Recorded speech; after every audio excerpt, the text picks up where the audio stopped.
The sun, the moon, the planets and stars have always fired our imaginations and fueled our mythologies. And studying the heavens, astronomy, is surely the oldest scientific discipline there is. What's really unexpected, I guess, is that astronomy has repaid our interest in it over the centuries. Time after time, it's been the place where new ideas have emerged, and it's often led the rest of the sciences. I'm a professor of physics at the University of Surrey, and the ideas and theories of the great European scientists like Galileo, Newton and Einstein lie at the heart of my work. But there's another side to me. I'm half Iraqi, and I'm keen to investigate stories I'd heard as a schoolboy in Baghdad of great astronomers from the medieval Islamic world whose work shaped the discoveries of these later Western scientists.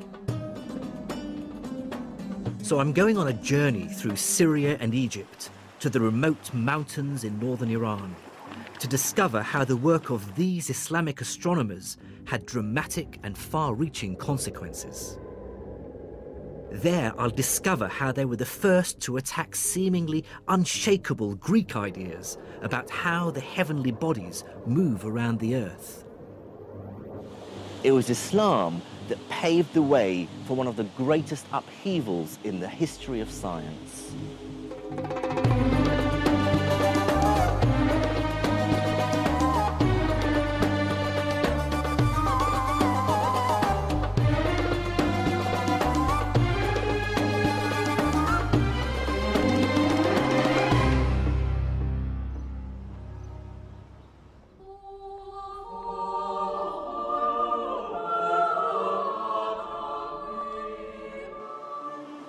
This is the University of Padua in northern Italy. I'm here to see incontrovertible evidence that one of the greatest breakthroughs in European science links back to the earlier work by Islamic scholars. Because it was a news one that at that time... Astronomer Dr. Luisa Pigiotti and I are climbing up to the 18th century observatory. At the top, she promises to show me one of the most important books in scientific history. So, what do we have here? Okay, this is the second edition of Revolutionibus. Copernicus. Yes. This is De Revolutionibus Orbium Celestium, which was published in 1543 by the Polish astronomer Nicholas Copernicus. I'll be careful. Is it the second edition? The significance of this book is enormous. In it, Copernicus argues for the first time since Greek antiquity that all the planets, including the Earth, go around the Sun. For thousands of years, everyone had believed a very different view, that the Earth is static and everything, including the stars, sun and planets, move around it. And here there are all his system. Okay. Oh, there we go. And Sol, the system. the sun okay. in the It's middle. a famous drawing. Yes. This one. Oh yes, and there's Terra. With the moon. With the moon with going the moon. around it. Okay. Yes. This is an astonishing book, and many historians credit it with starting the European scientific revolution. The first crucial step in a journey that led to modern physics. Well, I agree, but it does seem a bit odd that one doesn't hear much about where Copernicus got his ideas and information. The impression is that they came out of nowhere. The beginning? And the beginning is all in Arabic. It certainly is a real revelation to me that he explicitly mentions a 9th century Muslim for providing him with a great deal of observational data, an astronomer who lived in Damascus called al-Battani. Like all the great scientists of the Islamic Empire, al-Battani lived in a culture without portraiture. All we have are later impressions of what he might have looked like. And here he mentioned Hipparchus Calippo, Ptolemy, and so on, and he started to mention what he called Macometus Aratensis, and means Albatani. Okay. And then the second book here. And the second book is, we can look at the beginning in Latin. I see, we can open it. Copernicus, in fact, made extensive use of El-Battani's observations of the positions of planets, the sun, the moon, and stars. He worked with Latin translations, similar to this one, of the Syrian astronomers' data. So this is Battani's Zij, his book of star charts. So it has the Arabic. Yes, all the Arabic treatise, yes, and then the Latin version. That's convenient. But he had the data, the observational data by Al-Battani. And Copernicus's book is full of clues that hint at other past sources. And though Al-Battani is the only Islamic astronomer Copernicus actually names, recent detective work has uncovered clues that Copernicus based many of his ideas on the work of other Islamic scholars. The clearest example is Copernicus's use of a mathematical idea devised by the 13th century Islamic astronomer Al-Tusi, called the Tusi couple. Back in England, I compared a copy of Al-Tusi's Tadhkira fi Ilm al-Hay'a with another edition of Copernicus's Revolutionibus. In it, there's a diagram of the Tusi couple, and there's an almost identical diagram in Copernicus's book, even down to the letters that mark the points on the circles. So in Al-Tusi, there's the Arabic alif, which is A, there's the ba, which is B, the Jim over here is the G, and the Dal at the center, D. It's a remarkable similarity. Now, this might just be coincidence, but it's pretty compelling evidence. In fact, I truly believe that Copernicus must have been aware of Al-Tusi's work and other Islamic astronomers. Further detective work also shows that Copernicus used mathematical ideas for planetary motion that are remarkably similar to ones developed by another Islamic astronomer, a 14th century Syrian called Ibn Shatir. For some historians, this cannot be coincidence. Copernicus, to me, I have no proof. I don't have a smoking gun.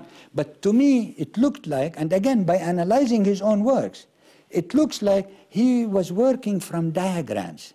Somebody gave him a geometric diagram of what was done by Ibn Shatir to solve the problem of the moon, for example, to solve the problem of the upper planets, to solve the problem of the movement of Mercury. He had diagrams, and he was genius enough to be able to figure out from the diagrams what was the underlying theory behind those diagrams.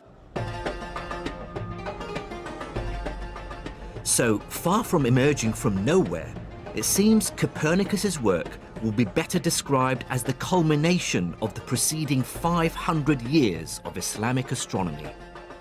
I wanted to investigate this story, find out more about those astronomers and their ideas.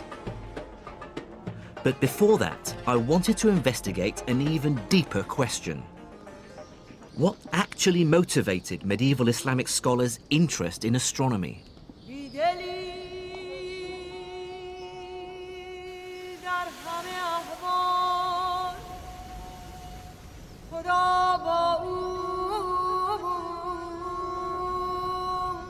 This is the Umayyad Mosque in the heart of the Syrian capital, Damascus, and is one of the oldest in the world.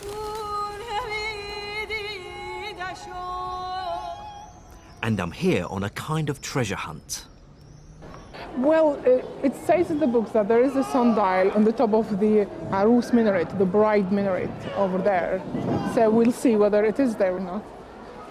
So this is Dr. Reem Turkmani, an astrophysicist and medieval astronomy expert from Imperial College London. And we're looking for one of the most accurate sundials made in the medieval world. And equally exciting for me is the fact that it was made by one of the Islamic astronomers who had so heavily influenced Copernicus, Ibn Shatir. Let's see.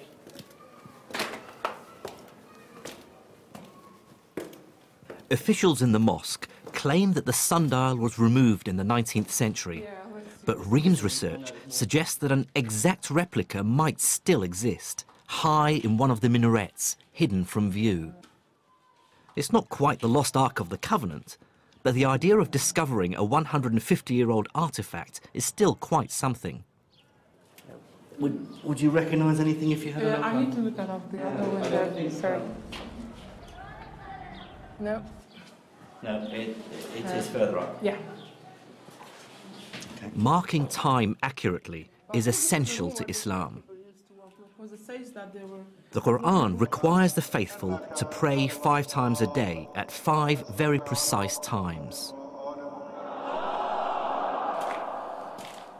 At the exact moment of dawn, when the sun is overhead, in the afternoon, at sunset, and then again at the moment of nightfall. So for early Islam, an accurate sundial was an extremely important fixture in many mosques.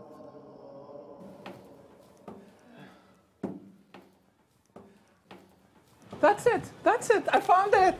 I found it. Yet, So here it is. right. That's it. Look. Just as described in the book. It's hidden by the pillar. Yeah, no wonder they didn't know that it exists here. It's got in our all mosque. covered with the pigeons filth. Pigeon crap. Yeah. Oh, Oh, great. Thank you. try that. So, let's see. Okay. So, now, this consists of 3 sundials. The main big one, and there's the northern one and the southern one. There is a line here for Salat al-Dhuhr, the midday prayer, and there is one for the afternoon prayer. Ibn Shatir had calculated the arrangement of these lines so that the sundial remains accurate all through the year, even though the length of the days change. They will have Yes. the timekeeper. It's a very important job. So he would sit here watching the shadow. exactly. And exactly the precise moment for prayer, Yeah. he'd signal to the muezzin to start Yes. the call for prayer. Exactly. Okay.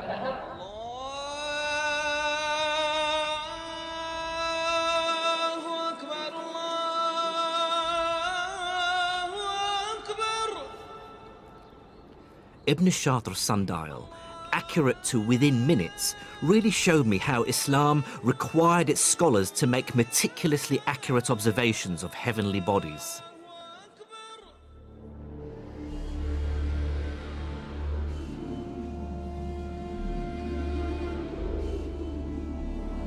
And I began to understand why Copernicus was so impressed by the work of his Islamic predecessors. They really brought standards of accuracy and precision to astronomy that were unheard of before. They'd calculated the size of the Earth to within 1% and created trigonometric tables accurate to 3 decimal places. And when I met up with Reem Turkmani again on Mount Qasyun outside Damascus, I was to hear about the Islamic astronomer who personified accurate observation, the man whose astronomical tables and measurements Copernicus explicitly makes reference to, Al-Battani. Born in 858 in southern Turkey, Al-Battani made accurate astronomical measurement a personal obsession. And the story goes is that Al-Battani used to observe on this mountain here and in this observatory. Over 40 years, from 877, both here and in the town of Raqqa, Al-Battani's great project was to work out as accurately as possible the length of the year. This is a copy of the original manuscript. Okay. So I'll show you the chapter at which he explained the length of the year. Okay? The chapter 27. So he first started here by citing the ancient values of the Egyptians and the Babylonians, right? And he gives the length of the year. Their estimate of the year was 365 days, 6 hours, and just over 10 minutes. To improve on this, al-Battani used his ingenuity and a device like this, an armillary sphere. He used it to measure how the length of shadows varied over the course of a year. With this information, he was able to work out the precise day on which it's both light and dark for exactly the same time, the so-called equinox. And he repeated his measurements over the course of 40 years. Now, here's the clever bit. He examined a Greek text that was written 700 years earlier and discovered the precise day on which its author had also measured the equinox. He now had two vital pieces of data: the number of days between the two observations and the number of years. He divided the first number by the second to arrive at an astonishing result.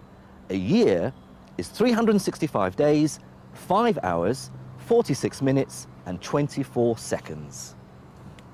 And he gets the new number, which was only 2 minutes of the modern observations. 2 minutes? 2 minutes so of only. The length of a year to an accuracy of just 2 minutes. Exactly, the one he calculated.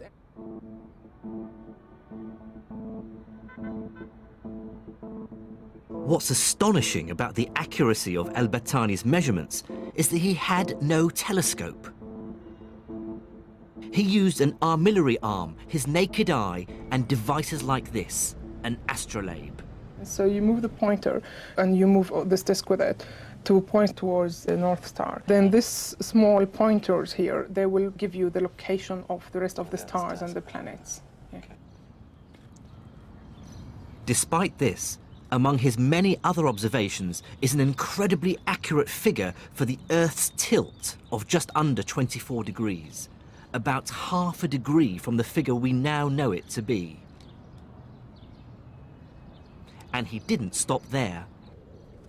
He measured variations in the diameter of the sun to such accuracy that it led him to an astonishing conclusion. This distance, the furthest point the sun reaches from the Earth during the year, known as the apogee, actually changes from one year to another. Also, his tables showing the position of the sun and the moon, which is what Copernicus refers to some 600 years later, set a new standard in precision and accuracy. So al-Battani and his fellow Islamic astronomers were clearly good observers. But so what, you might ask? Well, the answer is that their observations began to suggest to them that the prevailing Greek theory that described how everything in the heavens revolved around the Earth had some serious flaws. This Greek tradition, which had been unquestioned for over 700 years, was based primarily on the work of one of the greatest astronomers of the ancient world. Claudius Ptolemaeus, or Ptolemy, was a Greek astronomer based in Alexandria in the 2nd century AD. He wrote one of the greatest texts in astronomy, the Almagest, which was basically a distillation of all Greek knowledge on the celestial world. Ptolemy believed that the sun, the moon, the planets and the stars all sat on crystal spheres that rotated around the Earth. So the moon sits on the innermost sphere, followed by the sun and the planets, and finally a patchwork of stars on the outermost sphere. So we human beings sit at the very center of the universe, with the rest of the universe rotating around us. But as Ptolemy himself realized, there's a problem with trying to describe the heavens as a place of mathematically idealized perfect spheres. And that is that the planets don't really play ball. As they move across the night sky, they change speed, appear to get bigger and smaller, and even go back on themselves. Ptolemy tried to explain this away by arguing that the planets sat on small spheres called epicycles, which rotated around a bigger sphere called a deferent. This explained why they might look as though they were changing size, and why they sometimes even change direction. Unfortunately, that still didn't fit all the facts. It didn't easily explain why the planets appear to speed up and slow down. So, rather desperately, Ptolemy fudged his model further by moving the Earth away from the centre of the deferent and having the deferent rotate around an arbitrary point in space, the equant. But now, the works of astronomers like El-Battani started to strain Ptolemy's ideas to breaking point. Their careful observations began to suggest that even with Ptolemy's unwieldy equants and deferents, the actual behaviour of the heavens didn't fit the data. So what do you do if you were an astronomer living in Baghdad and you have all those results on your table? The very first requirement is to say, this Greek tradition is not as trustworthy as it is advertised to be. And now, of course, they begin to say, if the fundamental values of the astronomical tradition of the Greeks, which we could double check and we found them to be in error, what else is in error? They began to question now the more basic, foundational astronomical, cosmological foundations of the Greek tradition. And question they did.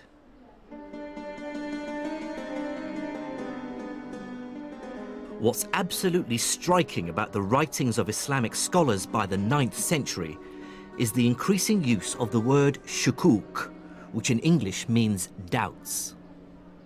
They show that it's sometimes necessary to doubt an idea that everyone around you believes unquestioningly. Islamic doubting of Greek astronomy began the slow process of undermining the notion that the Earth is at the centre of the universe. To doubt takes great courage and imagination. But if the great dialogue between Islamic and European astronomers shows anything, it's that doubt, or shukuk, is the engine that drives science forward.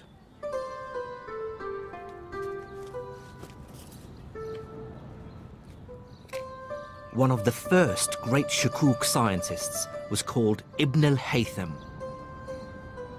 He was born in the Iraqi city of Basra in 965 AD and was among the first to argue passionately that scientific ideas are only valid if they're mathematically consistent and reflect reality. And when he applied his fierce, rigorous intelligence to Greek astronomy, he immediately spotted that there was a fundamental contradiction at its heart. On the one hand, Greek cosmology argued that everything in the heavens revolves around the Earth. On the other hand, Ptolemy, in his Almagest, argued that if you want to mathematically predict how the sun and planets move, you have to pretend that they go around an arbitrary point in space, the so-called equant. This is clearly a contradiction.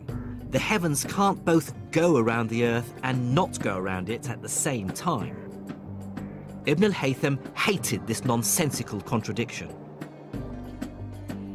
In the early 11th century, he wrote a paper, Al-Shukuk ala Ptolemaios, or Doubts on Ptolemy. In it, he writes with barely contained frustration, Ptolemy assumes an arrangement that cannot exist. Ibn al-Haytham says that is a total absurdity. We cannot accept that, and furthermore, he says, it's not a slip of a tongue.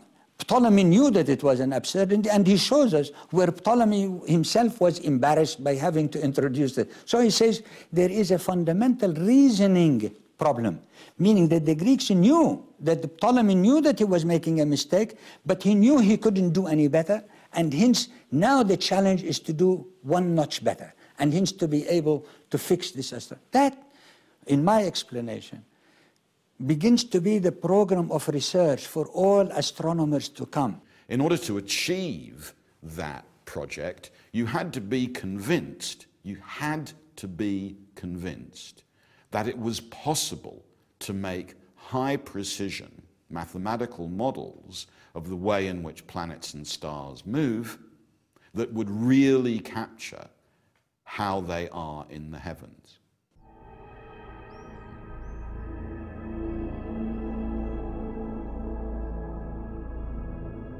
Ibn al-Haytham, in effect, laid down the challenge for all astronomers who followed, which was to come up with an explanation for how the heavens move that is both mathematically consistent and agrees with what we observe. The final answer to this would come from faraway Europe with Copernicus and others. But the next and crucial breakthrough came somewhat closer.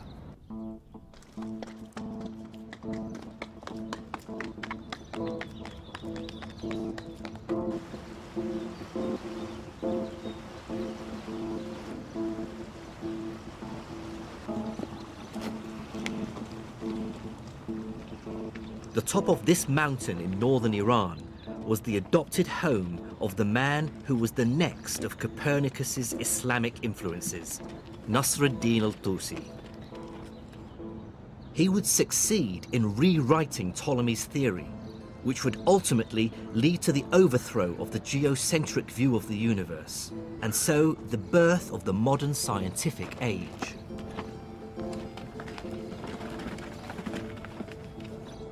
This is the remote castle of Alamut, al-Tusi's adopted home.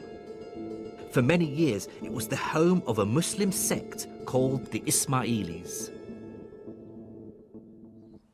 It's a lovely secluded spot, and it was the center of the Ismaili movement. It's not surprising that al-Tusi would find a home here. And it wasn't just him. Many other scholars were gathered here, and there seems to have been a library. It was a center for learning as well as a military stronghold.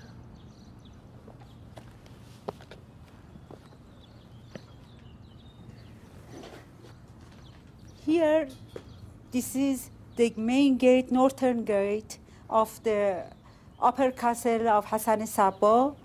A new archaeological dig is now revealing under the castle, hewn into the living rock, a warren of rooms and studies, a mosque and living quarters for this extraordinary community of soldiers and scientists. This is the court of mosque or center of headquarters of castle. And it was within these cramped conditions that al-Tusi started his masterwork of the shukuk, or the doubts, the tadhkira. In it, he finds an answer to Ibn al-Haytham's first challenge: how to eliminate Ptolemy's equant. Instead of a sphere rotating around an arbitrary point in space, al-Tusi devised a series of two nested circles, which rotate around each other in such a way that they eliminate the equant. The nested circles became known as a Tusi couple. This is the mathematical system that finds its way into Copernicus's work some 300 years later.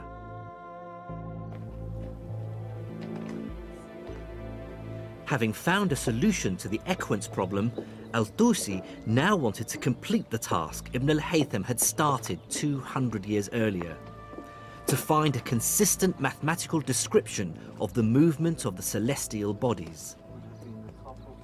But to do that, he needed better data, which meant bigger and better equipment than he was ever going to find here at Alamut.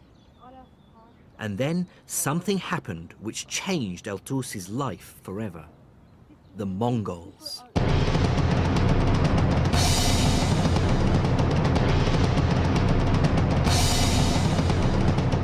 Streaming in from the east, an army of Mongols, led by Haluga Khan, marched into Iran, crushing everything before them. By 1255, they had reached the foothills of Alamut, intent on its destruction. Then, in a brilliant piece of diplomacy, al-Tusi managed to both save his own skin and satisfy his scientific ambition. He visited the Mongol leader and played on his deep astrological superstition. Convincing him he could tell the future if only he had new equipment, al-Tusi persuaded the Khan to make him his head scientist and to build him just a few hundred miles away, perched on a hilltop where the air was clear, the largest observatory the world had ever seen.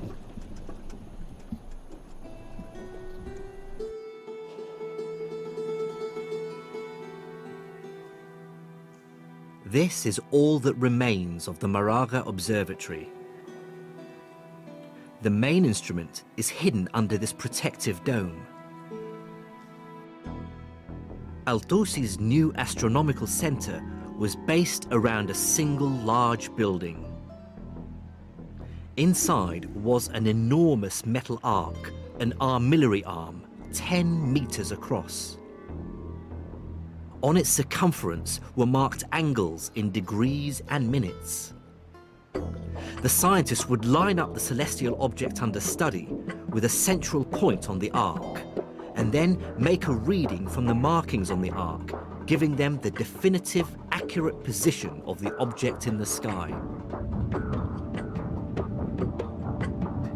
The building was also surrounded by smaller astronomical equipment, libraries, offices, and accommodation. The observatory even had its own dedicated mosque.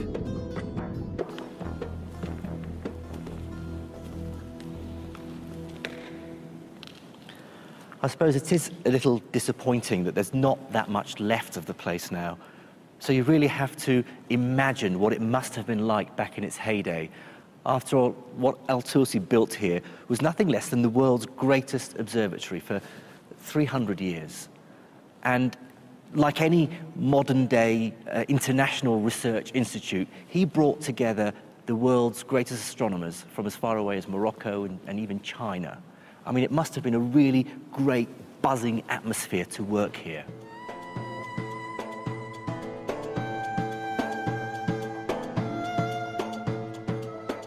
With his new observatory and world-class team, Al-Tusi was now ready to fulfill Ibn al-Haytham's dream, to try to make Ptolemy's model scientifically rigorous.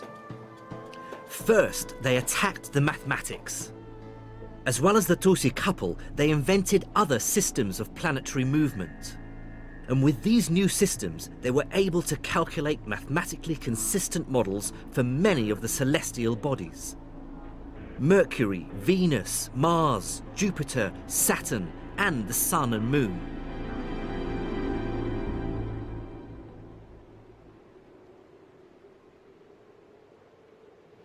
Al-Tusi and the astronomers he brought together created what became known as the Moraga Revolution, which was a complete paradigm shift in astronomy, overthrowing the old Ptolemaic view. What Islamic scholars and astronomers like Al-Tusi do is to organize and make sense of mathematical astronomy at a level of unprecedented accuracy, using instruments more precise than had been built before, over longer timescales, with predictions of the positions of planets and stars that no one had previously reached. That at Moraga or at Alamut, we see, I think, genuine revolutions in the level, scale, and intensity of mathematical astronomy.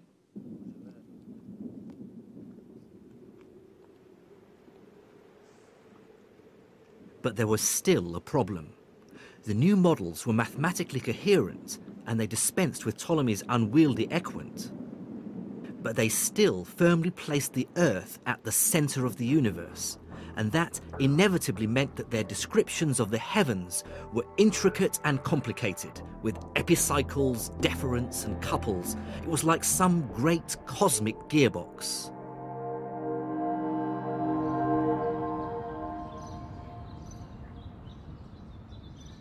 It would require a huge leap of imagination to make the next step in our story. And that next step would take place 2,000 miles from where I am now.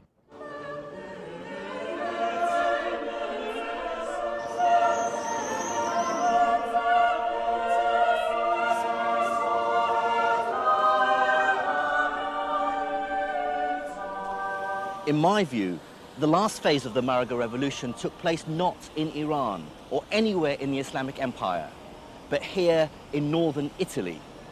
Based on the work of Muslim scholars, places like the University of Padua were already starting a new scientific movement, the Renaissance. Back in Padua, where I began my journey, I now understand why Islamic astronomers were so important to Copernicus. They gave him his motivation. He's the first European to share Ibn al-Haytham's deep aversion to Ptolemy's cosmology. And that's what makes Copernicus not the first great astronomer of a new European tradition, but the last of the Islamic tradition. This is the second edition. As we've seen, many of the complex mathematical models Copernicus uses in his new heliocentric model, like the Tusi couple, are copied from Islamic astronomers. But more importantly, it's Copernicus's deep desire to bring mathematical consistency to cosmology that he really owes to his Islamic predecessors. Copernicus's ideas set in motion a train of scientific revelations that would eventually lead to Isaac Newton and the discovery of gravity. In Newton's hands, Ibn al-Haytham's dream of an astronomy with rigorous and coherent mathematics, which agrees with experimental observation, finally took place.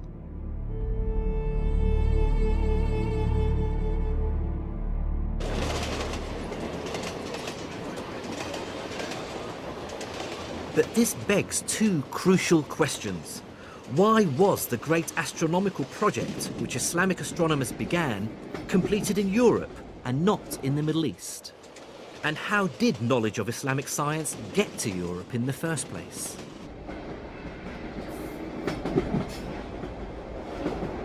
The answers to these questions lie in one of the most beautiful cities on earth, the Queen of the Adriatic, Venice.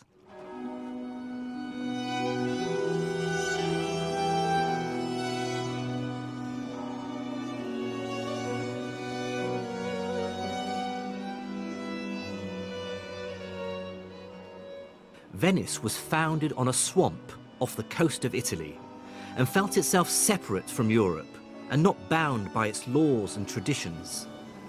And as Shakespeare famously pointed out, the two most important aspects of Venice were its merchants and its long-standing links with the Arabs or Moors. It was a rich and complicated relationship, sometimes based on piracy and theft. The story goes that in 828, two Venetian merchants stole the bones of a famous Christian saint from Venice's rival city across the water, Alexandria. The bones belonged to St. Mark the Evangelist, and they brought them back here to St. Mark's Square.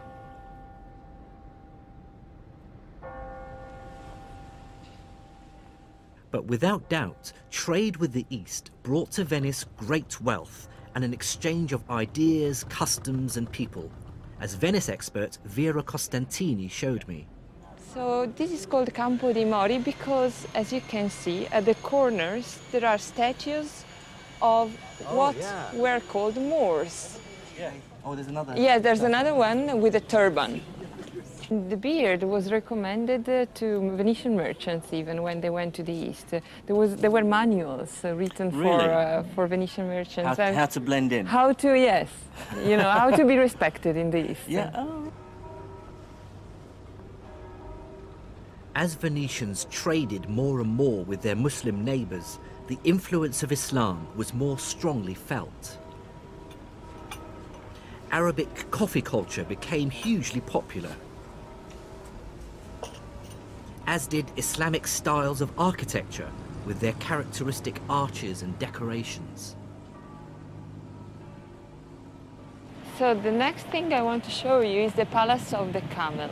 When Venetians traded in the East, the unity of measurement of a load that could be loaded on a dromedary was called a carico. And it was the exactly same unity of measurement they had in the East, and it was called yoke. So it's not coincidence that they... No, it's not, that they actually imported that unit of weight? Yes, of measurement, yeah, of weight.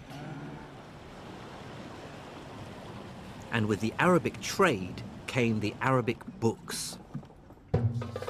The great 9th century Arabic text on algebra appeared in Latin in the 12th century. The same century saw the arrival of Arabic astronomical tables. and in the 15th century, the famous Canon of Medicine was first published in the West.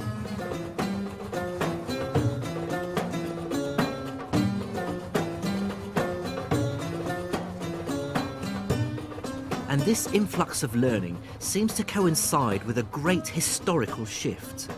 The engine of science begins to move west, from the Islamic world to Europe. That's where the great breakthroughs from the 1500s would mainly take place.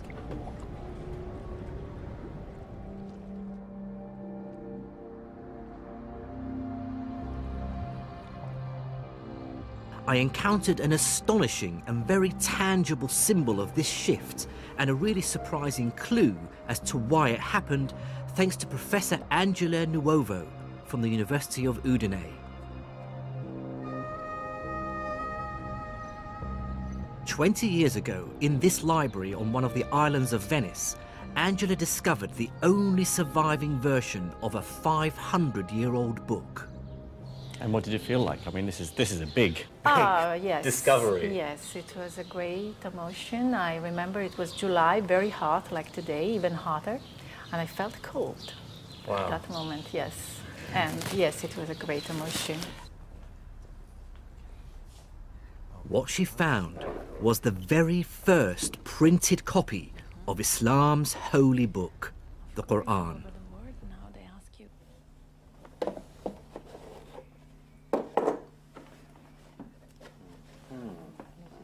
This is the first time she's seen her Quran since she discovered it 20 years ago. But it struck me as strange that the world's first printed Quran was produced in Venice and not in the Islamic world. And it's obvious at first glance that it was printed by people who didn't speak Arabic very well. Bismillah ar-Rahman ar-Rahim, alhamdulillahi rabbil alameen, ar-Rahman ar-Rahim, maliki yawm ad-din, iyyaka na'budu wa iyyaka nasta'in. Yeah, I mean, what strikes me is that it's written in what I would regard as almost childlike handwriting. It's clumsy. Yeah. Well, it's the first attempt to reproduce the handwriting in movable types. And as you know, the language has an enormous amount of sorts, different sorts, as, of course, every letter changes according to ligatures and the position of course. So in the line. The word dhalika, which means for that, the dash should be underneath the L here, but it's above it. Yeah. So instead of saying dhalika, it says dhalaka, which is wrong. Probably there were not people really of mother language in the press. So there were some errors of the mistakes in the text, which are, of course, sins. Yes, of course. I mean, as the Quran, for every Muslim believes it's this word of God. You the can't word of change God. it. So when you change it, it's a sin. Yes. How was it first received, do you think, when it was published? Well, yes, the idea is that the hypothesis is, and I think it's true, that it was an enormous failure from really the business point of view, as the Muslim didn't accept the printing press for centuries, and probably the whole copies of this book were destroyed. So we don't have any other copy. Probably the only one that remained in the Western world is this book. I felt that the failure of this printed Quran to catch on in the Islamic world spoke volumes.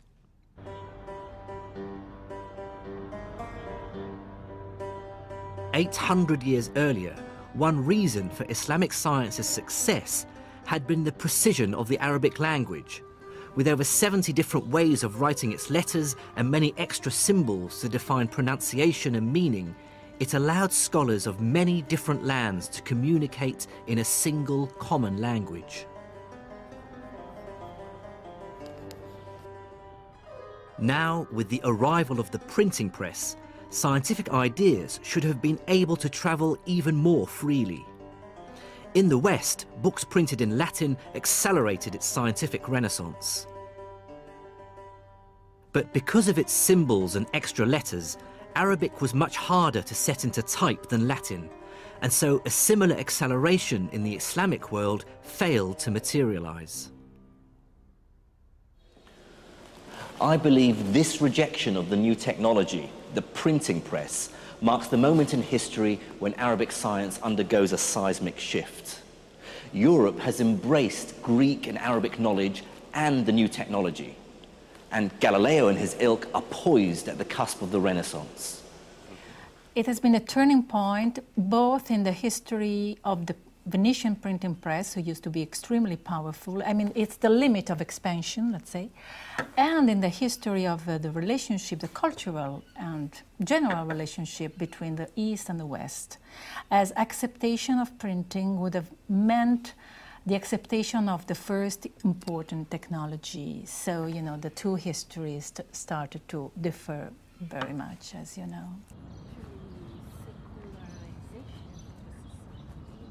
This initial rejection of printing was one of the many reasons that caused science in the Islamic world to fall behind the West. It coincided with a host of global changes, all of which affected the way science developed.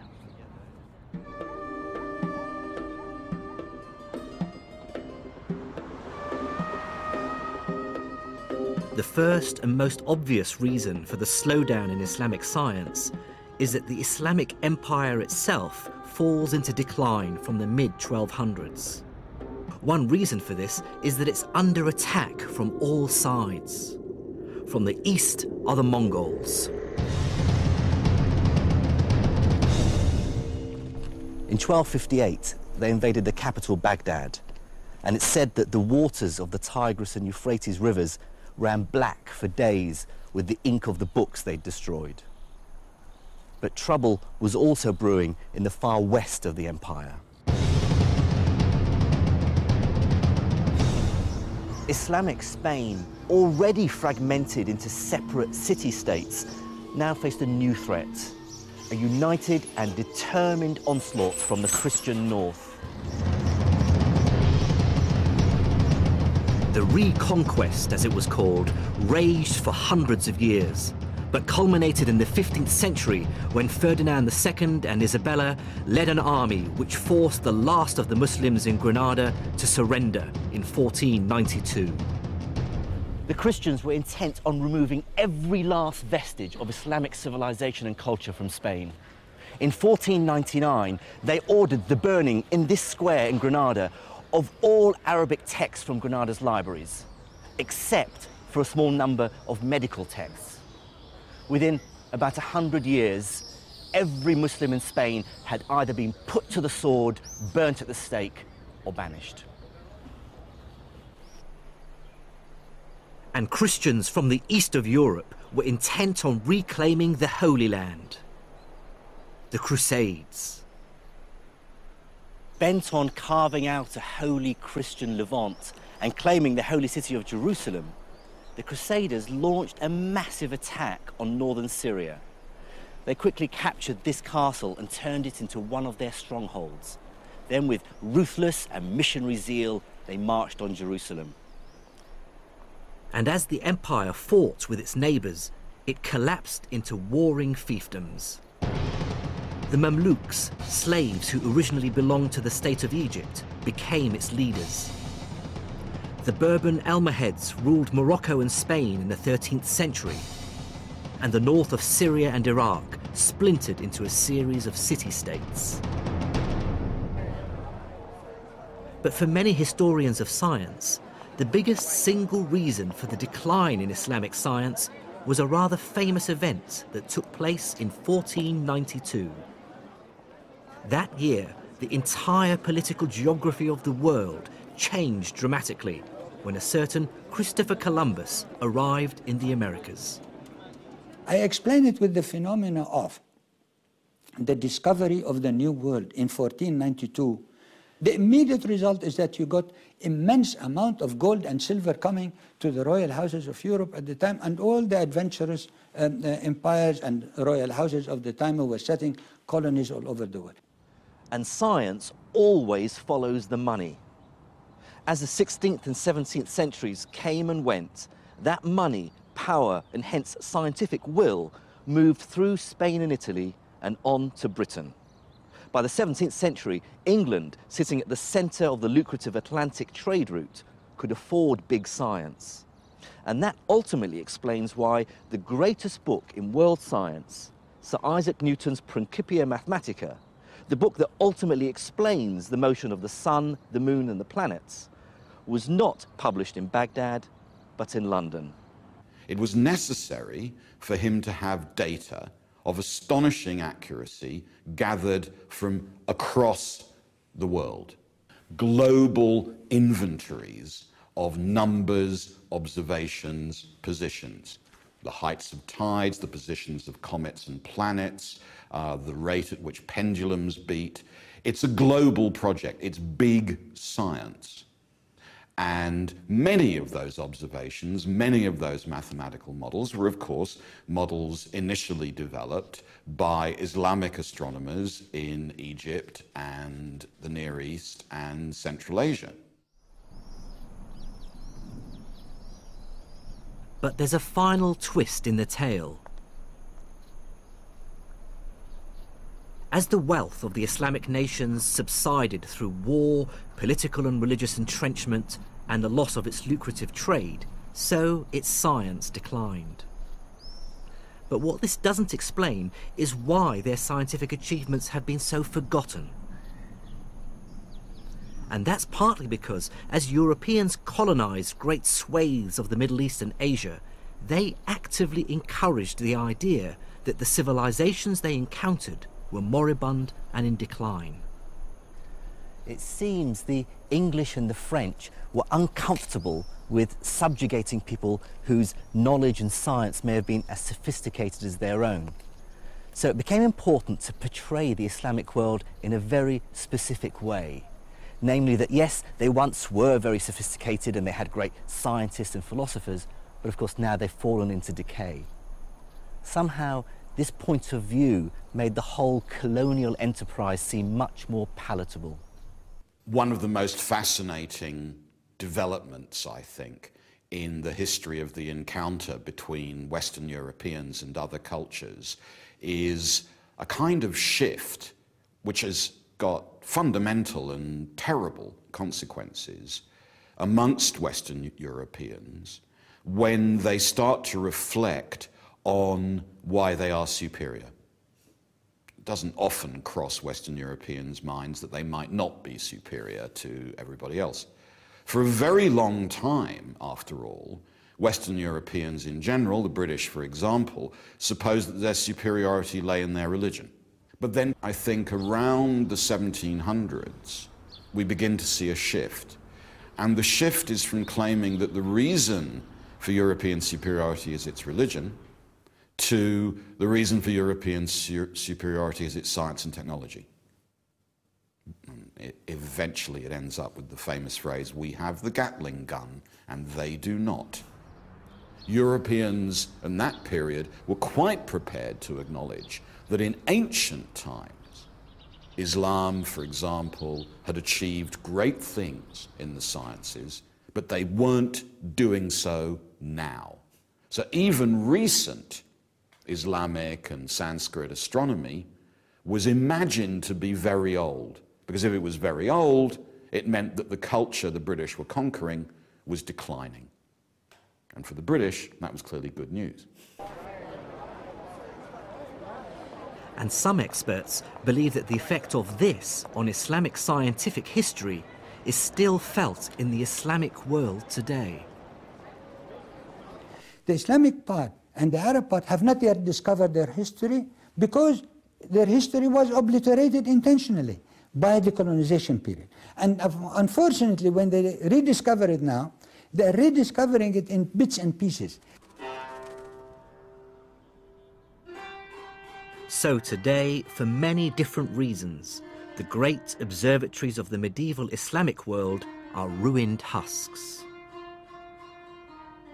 And it's true to say that most of the great scientific breakthroughs of the last 4 centuries have taken place in the West. But that's not to say that science has completely ground to a halt in the Islamic world. Now, in the 21st century, there are many examples of cutting-edge research being carried out. Well, I've arrived at the Royan Institute here in Tehran, where they carry out stem cell research, infertility treatment, and cloning research. I was surprised to learn that here in Iran, an Islamic state, potentially controversial science like genetic modification and cloning is condoned, even funded by a theocratic government. One of the uses is when a small part of the heart stops working, which is finally going to lead to heart failure.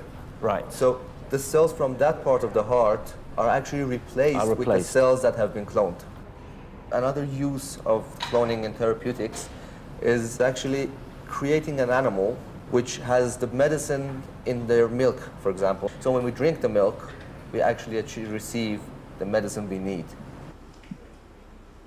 Considering genetic research has many vociferous opponents in Christian communities, I was intrigued to see that here in Tehran, they have their own in-house imam to offer support and advice on this sometimes quite controversial research.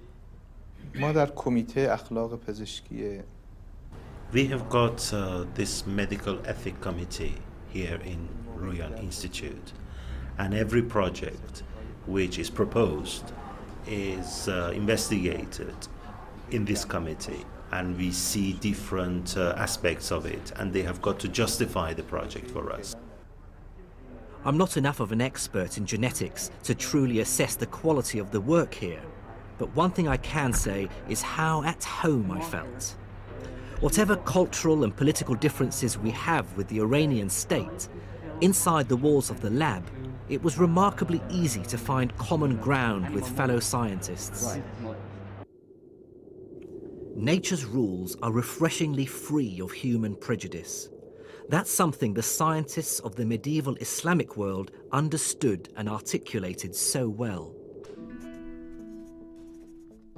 In the 9th century, Al-Khwarizmi synthesized Greek and Indian ideas to create a new kind of mathematics, algebra. The polymath Ibn Sina brought together the world's traditions of healthcare into one book, contributing to the creation of the subject of medicine. In remote Iranian mountains, astronomers like El-Tusi paved the way for scientists working hundreds of years later in Western Europe. These scientists' quest for truth, wherever it came from, was summed up by the 9th century philosopher Al-Kindi, who said, "It is fitting for us not to be ashamed of acknowledging truth and to assimilate it from whatever source it comes to us. There is nothing of higher value than truth itself. It never cheapens or abases he who seeks."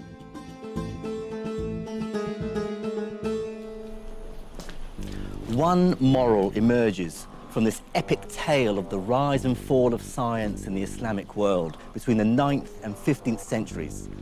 And that is that science is the universal language of the human race. Decimal numbers are just as useful in India as they are in Spain. Star charts drawn up in Iran speak volumes to astronomers in Northern Europe. And Newton's Principia is just as true in Arabic as it is in Latin or English. What medieval Islamic scientists realized and articulated so brilliantly is that science is the common language of the human race. Man-made laws may vary from place to place, but nature's laws are true for all of us.